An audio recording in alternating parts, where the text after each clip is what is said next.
Hey, welcome back to another episode of the Enrich Your Journey podcast. I'm your host, Patrick Monahan, Senior Wealth Advisor with Creology, headquartered here in St. Louis, serving high net worth clients all over the country. Really excited about today's episode. I have with me friend Rick. We've been working on scheduling this for probably 3-4 months, so just really excited to have you here. Glad to be here. Thank you. Been trying to get in front of Rick, been following him for a while, always been really inspired with everything that he's got going on. Obviously, we'll get into that today. As you know, the goal of the podcast, it's always just to kind of story sell, maybe entertaining good stories. And at the end, I always love to ask the influential guests that I have if there's a call to action about their trade, how they got in their trade, any advice they may have for you if you're thinking about getting into entrepreneurship, which is our theme today. I'm calling this unofficially the grind, the lessons, and the results. So we'll hear from obviously Rick, a serial entrepreneur. I thought we could just get started. I'll share Rick's bio just to introduce him. As you all know, I love sharing stats about the topic, so I've got some stats. There's a million of them out there, really just about entrepreneurship in general. And then I want to spend the bulk of the time really just hearing Rick's story. It's a pretty amazing story, at least the small amount that I know, so this will be myself hearing some of it for the first time as well. Rick's a serial entrepreneur, passionate employer. He's a leading executive in long-term healthcare management industry in the Midwest. He owns over 115 and growing businesses, including Reliant Care Group, LLC, Reliant Care Management Company, both of which are comprised of numerous long-term care nursing facilities throughout Missouri. His portfolio companies consist of over 4,000 employees and revenues of greater than $300 million. Rick's committed to assisting vulnerable populations. Nursing facilities are dedicated to serving the elderly population as well as developmentally disabled adults. In both types of facilities, Rick strives to offer residents the opportunity to live a fuller, more well-adjusted life. His programs focus on maximizing their freedoms and caring services. Because of his belief all patients deserve quality care, Reliant routinely accepts patients with serious mental and behavioral issues that other caregivers have refused to treat in the past. He founded his first business at the age of 10.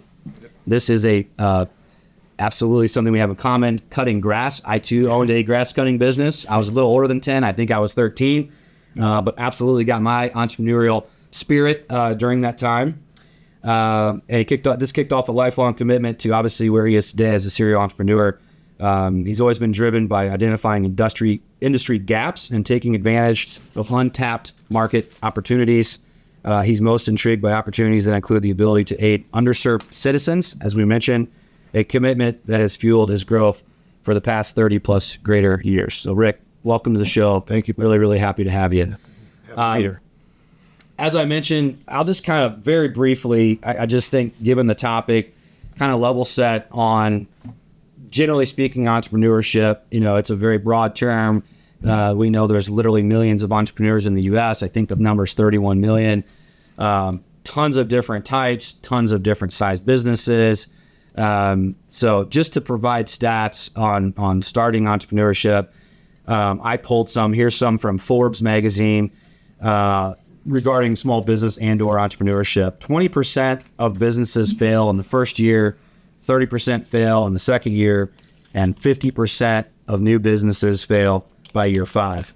38% of businesses fail to exhausting their capital reserves or the inability to secure additional capital. In comparison, 42% of businesses that close within the first 5 years do so because of inadequate market demand. That's according to Forbes. Here's a few more here. According to Apollo Technical, entrepreneurship comes with a unique set of challenges that normal employees don't necessarily need to think about.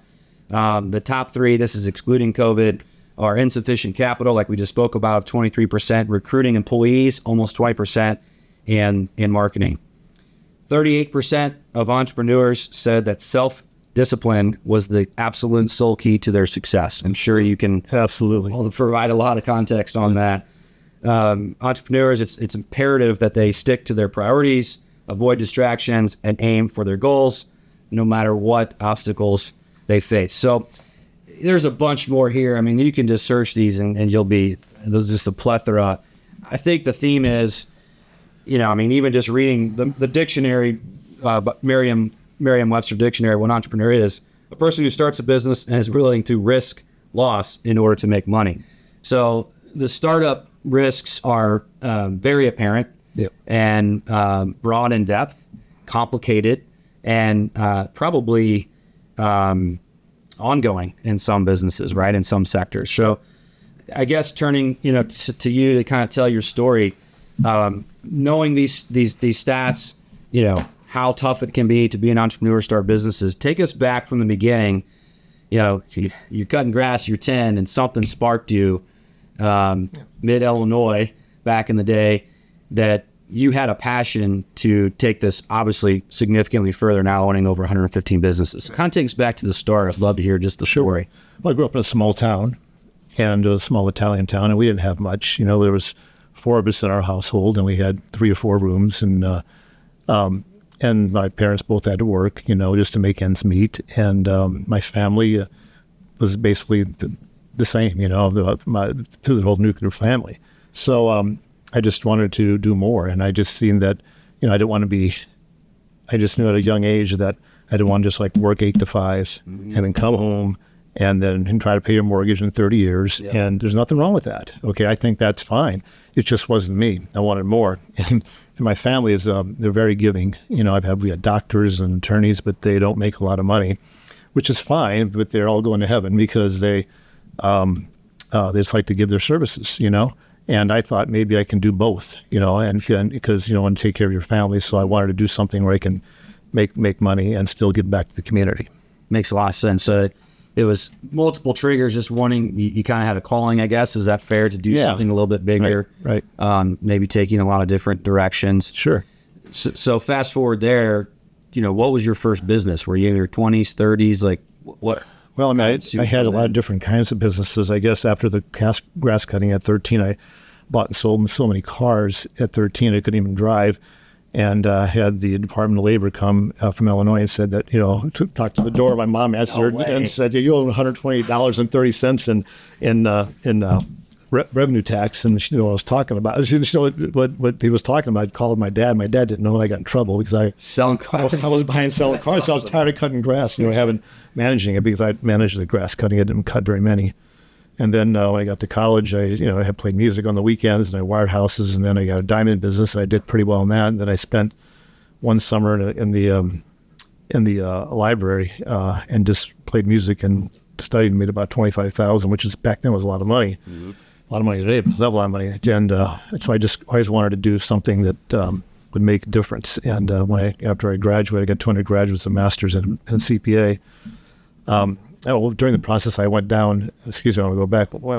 My first real business, I guess you can say, which involved, buildings and things like that. I went down. I was playing music in South City, and I went down on 7th Street in Sydney, and I looked at Anheuser-Busch, and it was a blue collar area, which is fine. Yep.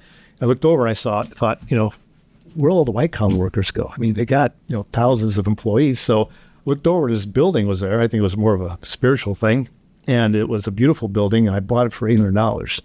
Wow. And then I had to raise money, and so I went and at school, and I went to my professors, and they hooked me up with people, and I raised $100,000 and redid the building, and then I sold it about 5 years later for $350,000. Wow! And everyone got their money back. So that was my first one. I was like 18.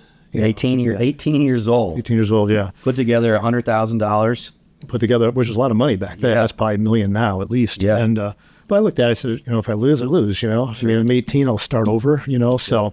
Most important thing is that you gotta take the risk, and gotta have big enough balls to do it, right? That's what part of it. And if you lose it, you lose it. You can always go back and make more money and do something different. That's such a key part of this whole thing, right? The fact that you're 18 years old. Do you remember how many investors into that? Well, there was like 15. 15. So not quite a decent sized group. Yeah, of people. I mean, thanks. I give an 18-year-old $100,000. Sure, right?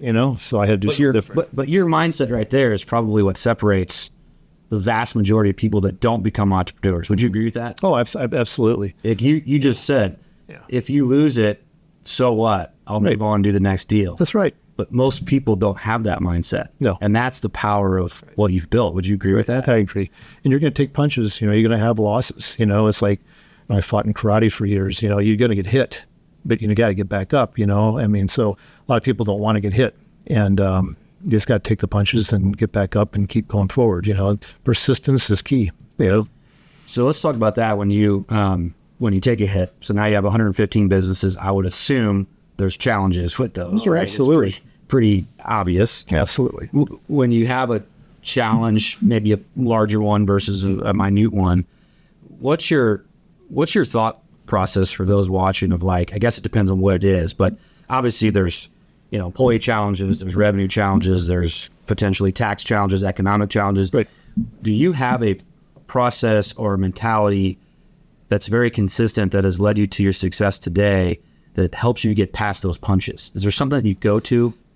Well, I mean, a long time ago when I started, I bought 3 nursing homes out of bankruptcy, and I started how to manage people. I set up 7 characteristics of an empowered culture, because you even though I'm the owner and the CEO and I carry a big axe and never show it, and I want to work with people, and we're all human, Mm-hmm. And the key is to love them, and both personally and professionally, and be there for them when things go south. Mm-hmm. So, but the thing is, you want to set the parameters and the expectations up front of what you expect. So I put together this 7 empowered characteristics that I use in my bigger organizations.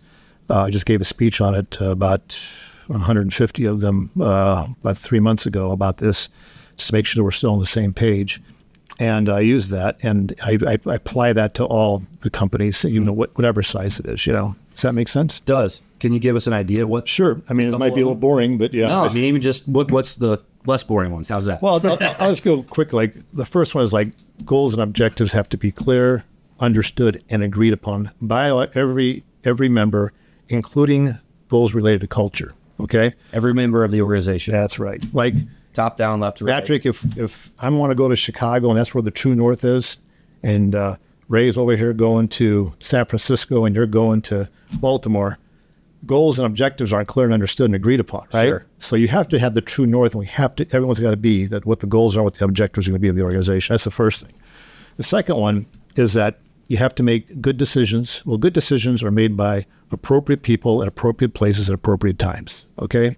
So who makes the decision, right? Because when you have a large organization, people don't know what to make decisions. So you have to make sure it's very clear. If you're my vice president and I was president, I make a decision. There's only 5 ways to do this. I make a decision without your input, executive decision, or make a decision with your input. You make a joint decision, or vice versa. You make a decision with my input, or so you have to have those are clear. So you have to make sure that they're made with appropriate times, appropriate places, and good decisions.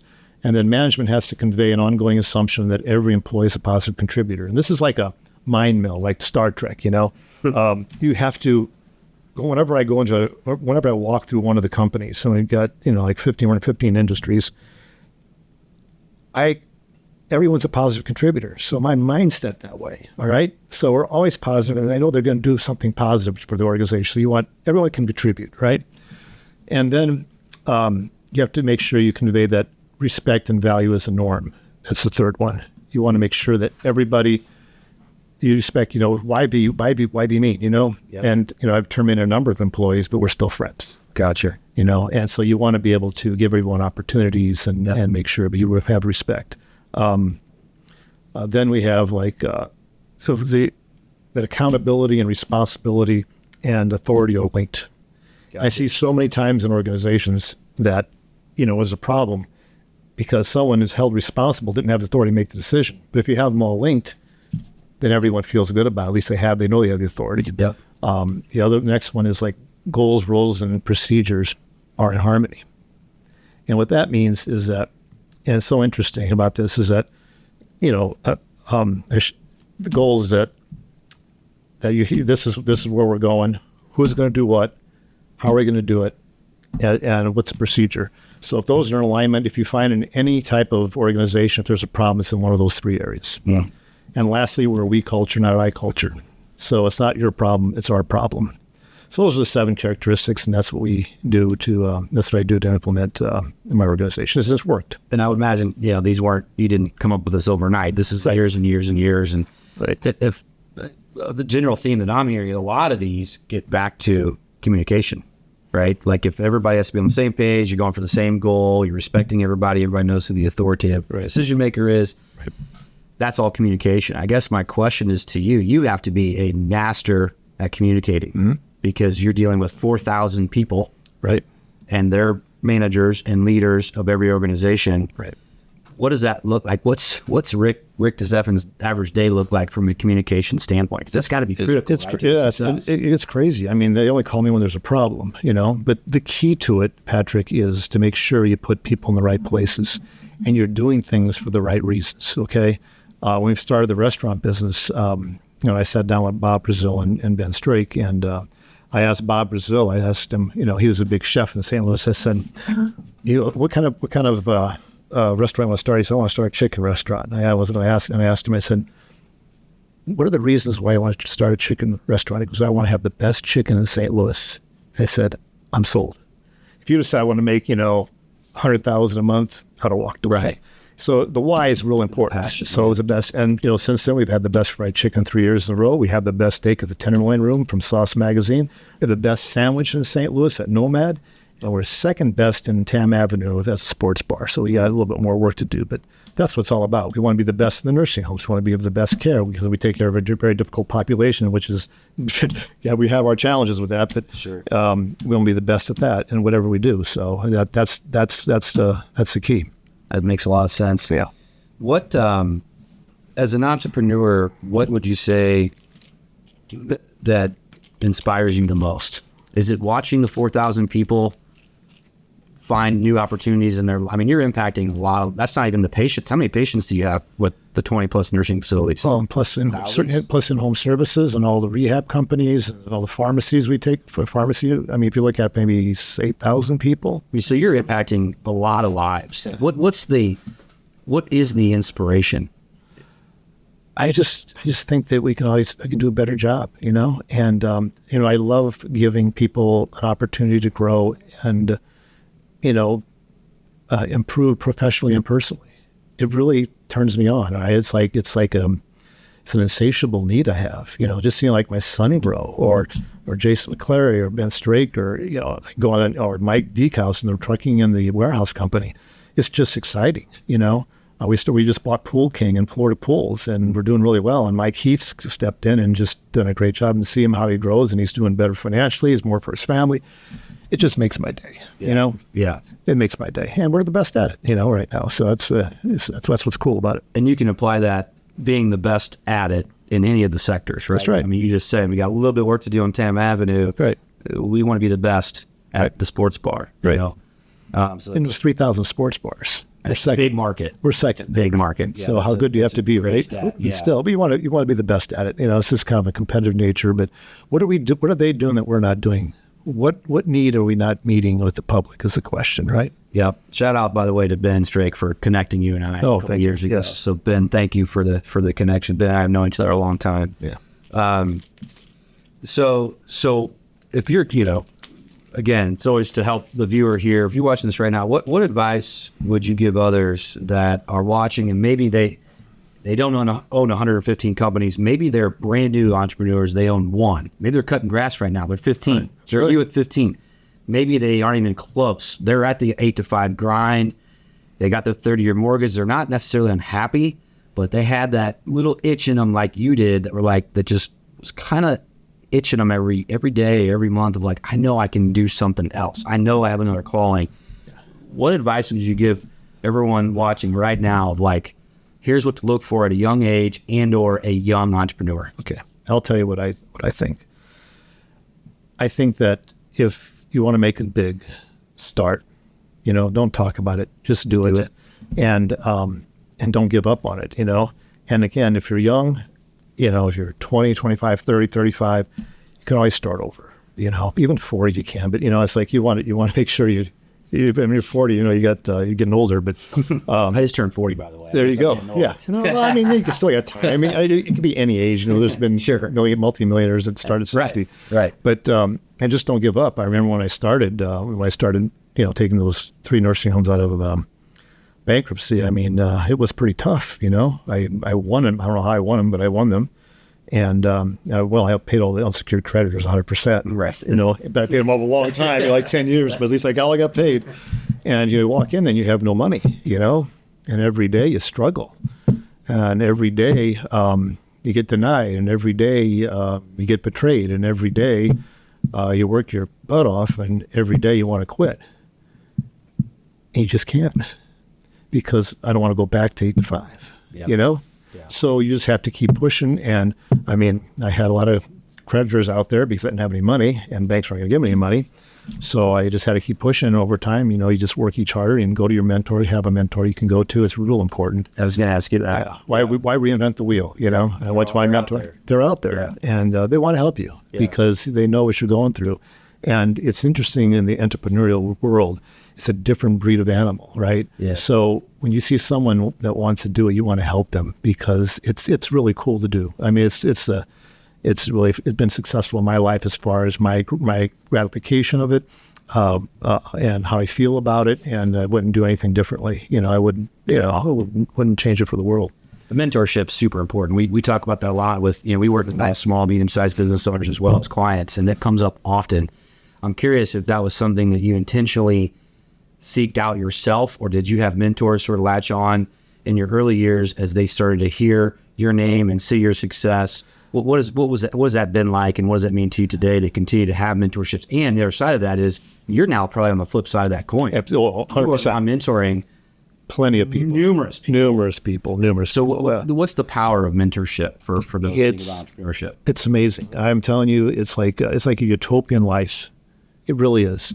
It's challenging, and you're gonna have some tough times. You just have to weather those tough times and pick yourself up and go. And if there's always an issue, then go to your mentor and see what the mentor says. And just being around someone that's been successful, it's like osmosis. You start getting how they look at things and how they do things. And I watched him how he did them. I didn't ask him. I just watched him, and it made a big difference in how I handle things down the road. And every aspect of business is important. You have to have the banking relationships. You have to have, like you mentioned, the proper capital. Patrick, is very important. The good market, the need you're trying to meet. And you have to have an empowered organization. If you have those, it's hard to go wrong. Any stories about mentors back in the day, or anything that was there a pivotal point or life lesson learned from a mentor that increased the trajectory? Yeah, it was Joe Shepard was my mentor, and you always listen, and taught me to, you don't really learn anything when you're talking, you only learn when you're listening. So I would sit back and listen, and so he was a guy I wouldn't have to ask him any questions. I would just learn from him. I worked for him for a couple of years, and then we broke off after a while, and but it was that's what I would do, and it was nothing specific. That you just through the osmosis of learning, and listening is real important. I mean, you don't learn anything by talking. So, and really understanding what the people are saying. Yeah, it's a great point. It's one it seems remedial, sounds remedial. It is. People think that it is. Taught us to listen our whole lives, right? But like when you really apply it to your life and continue now. Mm-hmm. I mean, that's something I have to remind myself all the time. I'm sitting here telling my 3 young children to listen to me. Yeah. It's a good reminder for our life. Sure. Because you can always continue to learn. Yeah, and you want to stay humble too, I mean, money is, it's a great servant, but it's an awful master. And so you want to make sure that you stay humble, and don't forget where you come from, and don't forget the struggles that you have, because you can always go back, right? You never know what's going to future is going to happen. And so, and I think that's real important, and even though if you make it big or you do really well, you don't want to treat people the right way, and you want to love them on them, so it's real important. And, I've heard a lot of entrepreneurs say too, like what goes around comes around. That probably plays into staying humble. Right? Yeah. Take care of people, eventually come back. Right? I see it all the time. I would imagine the network, the friends, the colleagues, the future opportunities that you had potentially from spending time with Joe Shepard was because you listened to him. He knew you were a genuine, trustworthy, loyal person, hard worker. So that's just a good example. Like, just stay humble, right? Like you said, right? Can go really, really long. We see people that are uber successful in our business. I know you see them all the time, and some have a little bit of a different swagger than others. Sure. And there's some people that hit it big one time, and nobody wants to work with them again because of the way that they handle that. Exactly. And I'm sure you see that. I saw deals you do. Yep. That can kill your next deal. That next deal is Patrick, you're 100% correct because of the way that was handled. Exactly. So exactly. What does Rick have left to do? Well, it's a good question. I mean, if we just keep growing, I mean, it's like all the organizations, with Premier Business Brokers, we're now the largest in the Midwest, and we just keep growing. And now we're looking at going to Colorado, I think, and having an office there. The pharmacies, we had one starting, the institutional pharmacy in St. Louis, then we got one in Kansas City. Now we bought one up in Des Moines, Iowa, Iowa City, excuse me. Okay. And I just bought a compound pharmacy in Columbia, so in January 1st. So this month I'm buying 5 more buildings for real estate. We do a program with a gentleman that takes care of drug addicts and that, and it's worked very well. Have a weed company. Never smoked a joint, but I got a weed company in Arizona, but it's really, right now, I'll tell you what, medicinal is amazing, I mean, they need to legalize it. Yeah. It really has, the value is just incredible. I'd rather, I have a lot of kids, 5 kids, and they can drink and all that, but I'd rather have a smoke than drink, because alcohol is just poison. Yeah. What was I can't remember what I was talking about there. Just what you have left. What I have left. So all the businesses just keep on, we just bought a nursing home. We closed May 1st. We're closing on June 1st, and we have an LOI going out, letter of intent going out today for the 4th one. And that all happened since the last 2 months. Wow. And, so we're just growing in all areas.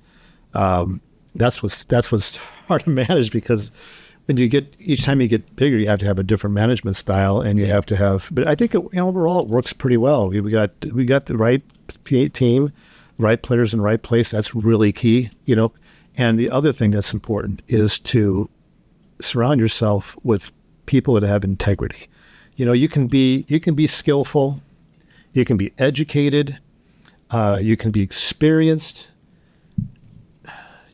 Talk the talk. But if you don't have integrity, you have nothing. Yeah. Right? So you want to get people that surround you, that are going to protect you, that you're going to protect them, and that they're going to do the right things. And when you grab them, you guard them like a junkyard dog. You don't let them go, and you love on them and support them and go forward, because those are critical. Because people, I always say, what's the biggest asset on the balance sheet? I said it's not on the balance sheet. It's why? Because it's people. That's people sitting in chairs. People sitting. I'm serious. I mean, it really is that important. What would you say? That's a good point. What would you say when you're hiring a new manager or an executive or president of one of the entities? What are the top 2 things, maybe 3, that you are looking for in all of those people? Is it? I mean, integrity's clearly up there. You just said honesty. I mean, they gotta have the skills. I mean, can they? Sure. Can they manage people? Right. Are they team players? Are they approachable? Do they have good?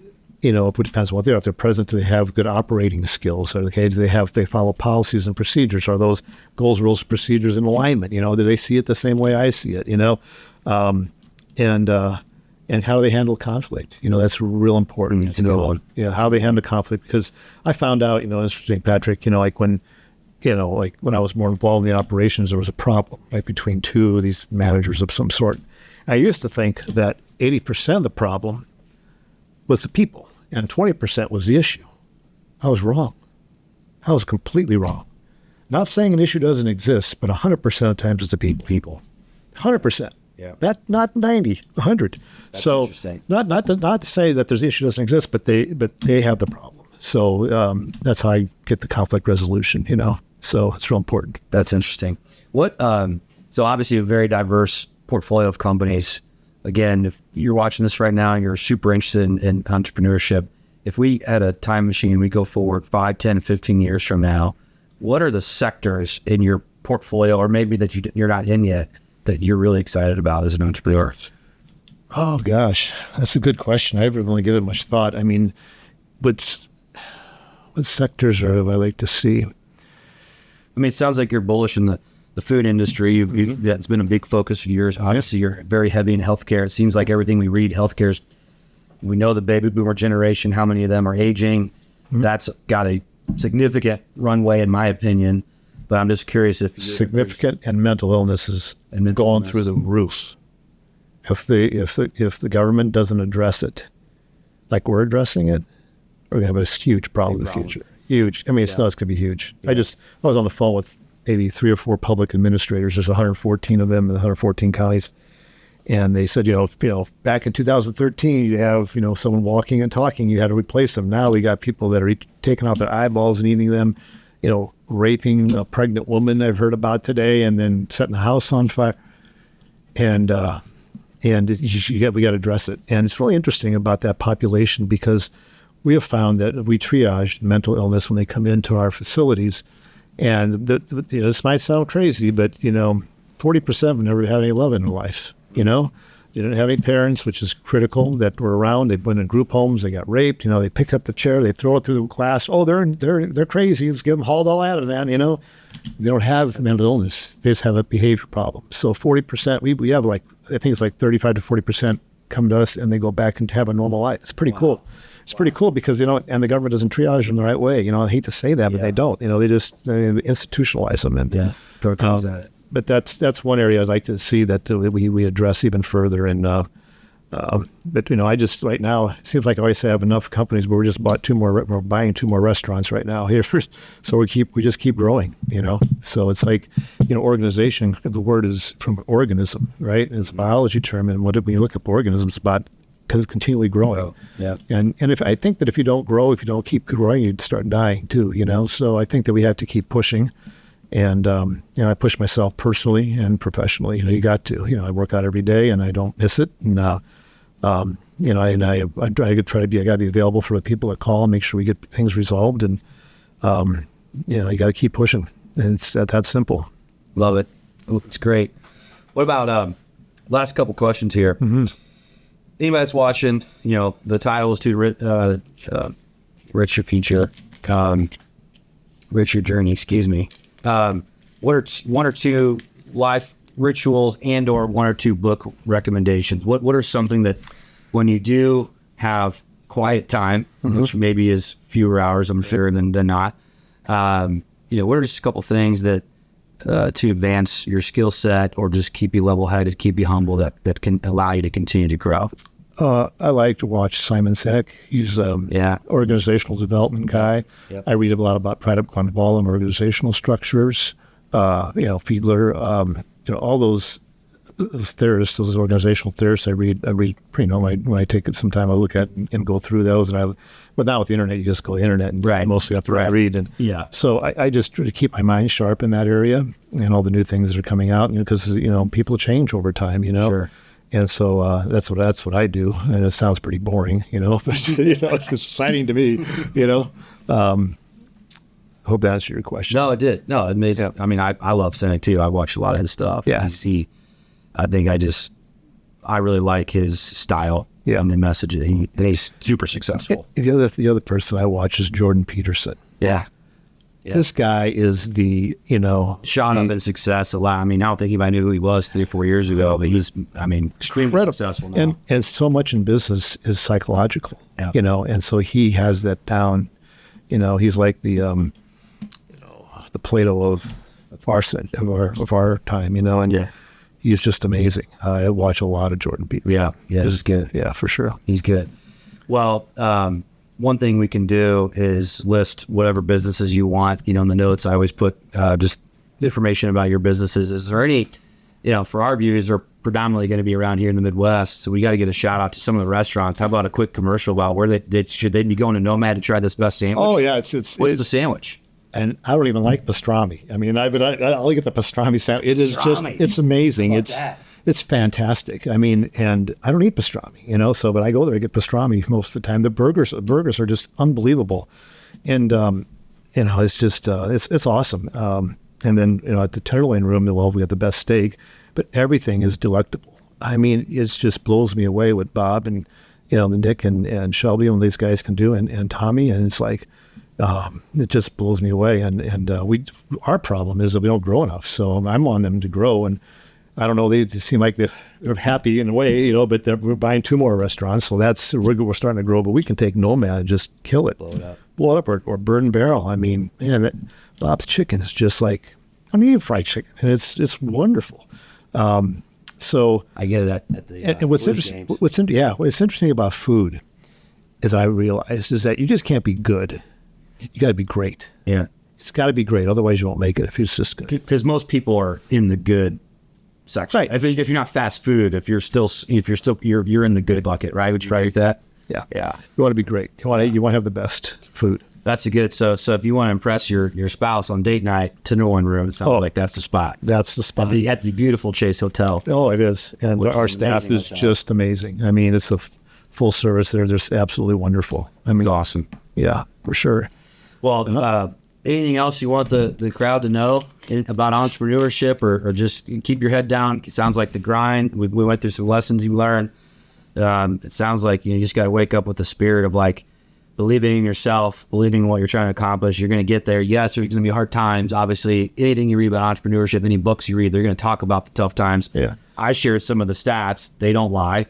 But it's tough. But if you keep grinding, you wake up and have 115 businesses. Yeah, well, I mean, like I remember this one time. This is what I say: persistence is everything. Just don't give up. If you give up, you don't fail. You only fail when you quit, right? So you don't quit. You haven't failed yet. So I remember getting my first loan when I bought my first facility, and I went to 13 St. Louis banks. I'm from Illinois. What high school did you go to? Gillespie. They said, "Where the hell is that?" I said, "Oh yeah." And I'm like, I got my suit on. I'm 25 years old. And the first question they asked, I bet, was, "Well, what high school did you go to?" What high school did you go to? I said, Gillespie. So where's that on the map? So that got checked off. And so I went to 13 in 2 weeks. I got rejected. 13. And after the first 4, it was tough getting up and going, but I went. 9 more. And I got my numbers together. And I was all ready to go. I was ready to go, my suit and my tie. And so I decided, you know what? Took a train up to Chicago. I walked on my first bank there, met the guy. He gave me a loan. Wow. Signature loan. That's a good lesson. Sometimes you got to get out of the market, I guess. Yeah, well, I mean, St. Louis was very conservative at that time, and I was not known. I mean, didn't know who I was. And, Chicago, it's like everything's a deal. Right, yeah. And I got lucky. I think God had a lot to do with that myself, I think. But How old were you then? I was 24. 24. That's amazing. Yeah, 24. That's cool. That's cool. So that's the story. You got to keep getting up and keep grinding. Keep grinding, yeah, and don't give up. Yeah, for sure. That's what I think. That's what works for me anyway. It's awesome. This has been awesome. Really, really enjoyed it. I appreciate your time. And again, we'll list some of Rick's businesses, maybe even some of the restaurants or whichever ones you want on the episode. But and Brookdale Farms, you got to come out and see us. Brookdale. Yeah, tell us about that real quick. Well, Brookdale Farms is we have like 22 different venues out there that you come out. We have a wedding venue. We have a place called the Silo, which is more like a white collar place. And we have a place called the Barn for more like blue collar, and they're just amazing. And we have many programs out there for children. There's always something going on. I don't even know half of them, but yeah, so it's pretty exciting. We have floats, things like that. But it's really good for like my family goes out there a lot to go see the animals, and there's always some type of program out there that we do, and it's pretty cool. That is cool. Yeah, it's like put that one on for sure. Sure, we got a lot of families that watch, so I need to take my kids out. I've seen you guys talk about it. And yeah, I know Ben was involved with the big event you guys had there last year. So yeah, very good, Rick. Awesome to have you, man. Really appreciate your time. Thank you. And talking about entrepreneurship. Hopefully you all have found this interesting and fun and helpful for you all. Again, I'll put Rick's contact information and his business information in the episode. And just as always, appreciate your time. We'll see you on the next episode of the Enrich Your Journey podcast. Thanks so much. Take care.